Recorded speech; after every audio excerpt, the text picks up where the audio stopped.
Hello everyone, welcome to my YouTube channel. তো আজকে হচ্ছে জন্মাষ্টমী, তাই সব গোপুদের জানাই শুভ জন্মদিন। এখানে দেখো আমাদের বাড়ির গোপুদেরও সব সাজা হয়ে গেছে, আর এবার ভোগ তৈরির পালা। তো এখানে তালের বড়া ভাজা হচ্ছে, তাল ঠাল সব গোলা হয়ে গেছে, তাল জাল দেওয়া হয়েছে। তো তারপরে এবার মালপোয়া ভাজা হবে। তো মালপোয়া ভাজার জন্য এখানে পুরো ব্যাটারটা রেডি। এবার কড়াইতে দিয়ে মালপোয়াটা ভাজা হচ্ছে।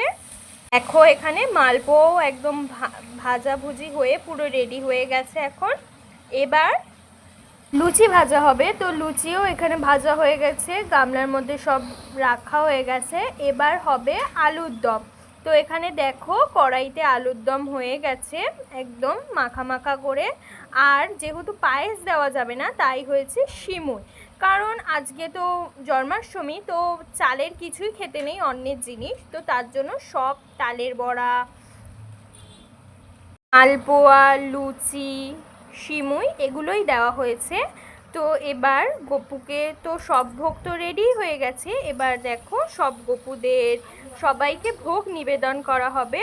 তো দেখো কি সুন্দর করে আমাদের ঠাকুর ঘরটাকে সাজানো হয়েছে, ঠাকুরদেরকে কি সুন্দর করে সাজানো হয়েছে। তো চলো এবার ভোগ দেওয়া যাক।